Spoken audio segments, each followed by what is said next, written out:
Bonsoir.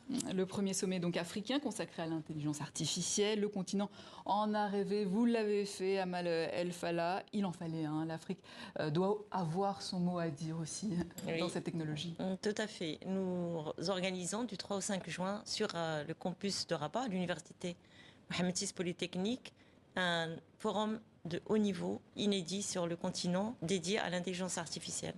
Concrètement, que fait un centre comme le vôtre sur l'intelligence artificielle? Alors, c'est un centre qui développe énormément d'activités autour de l'intelligence artificielle. Ça peut être la formation, l'innovation, la recherche et le développement, le transfert vers la société, les entreprises, les études stratégiques, les études de terrain, etc. Et donc, ça veut dire, par exemple, qu'elle peut créer des algorithmes? Tout à fait. Alors, c'est un centre dans le domaine de la recherche et du développement. Nous développons des algorithmes spécifiques, bien sûr dans les standards internationaux, puisqu'on publie dans les grandes conférences du domaine, mais on essaye de résoudre dans la mesure du possible des problèmes qui sont plus ou moins spécifiques au continent africain. Comme quoi, par exemple?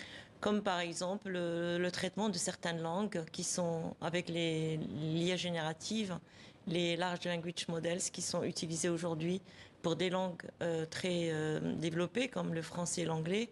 Mais il y a des langages sur le continent africain. Je crois qu'il y a 80 dialectes sur le continent qui ne sont pas adressés par les modèles internationaux. Et donc, c'est des niches sur lesquelles nous travaillons. On essaie d'adapter, de trouver des algorithmes et de développer des nouveaux modèles pour ces types de langages. Mais il y a aussi d'autres applications, comme en médecine, où nous avons, par exemple, des fois des pathologies qui sont très spécifiques au continent africain, qu'on va essayer aussi d'adresser avec nos algorithmes qu'on va développer sur place. Donc, avec l'idée quand même d'être générique et de pouvoir exporter nos technologies à l'international.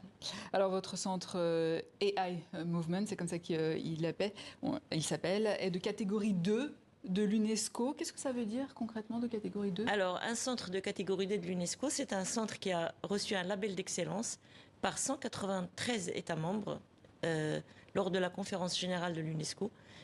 Donc novembre 2023, ça nous donne une reconnaissance par tous les États sur le niveau d'excellence de ce centre. Et ça veut dire aussi que nous avons dans notre ADN des préoccupations qui s'alignent avec ce qu'on appelle les objectifs de développement durable, puisque nous allons développer une IA de confiance, une IA éthique et responsable qui va résoudre des problèmes sociétaux et qui va essayer d'apporter des solutions aux objectifs de développement durable comme l'éradication de la faim, comme la gestion de l'eau, comme la santé pour tous, les questions du genre, etc. L'agriculture.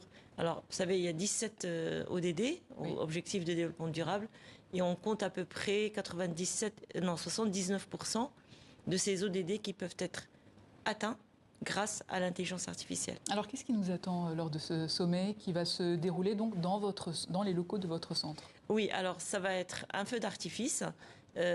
Lors de ce sommet, on va essayer de jeter les bases d'une stratégie africaine de l'intelligence artificielle.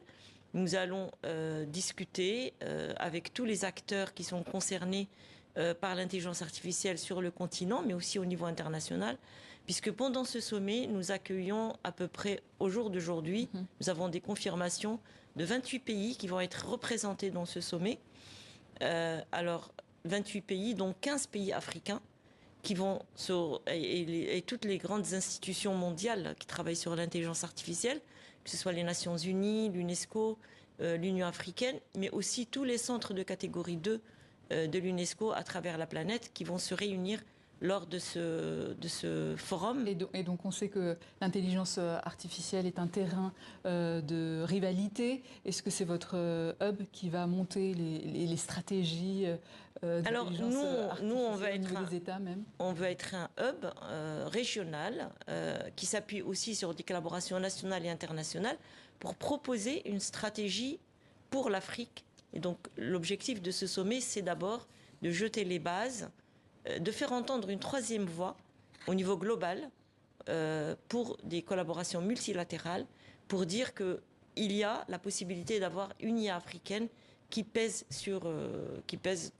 au niveau global. Merci Amal El Fallah Seghrouchni. Merci, je rappelle que vous êtes présidente exécutive du Centre international d'intelligence artificielle du Maroc, qui va organiser donc le premier sommet africain de l'intelligence artificielle du 3 au 5 juin prochain. Merci. Et c'est ainsi que s'achève cette édition. Merci à vous de votre fidélité et à demain.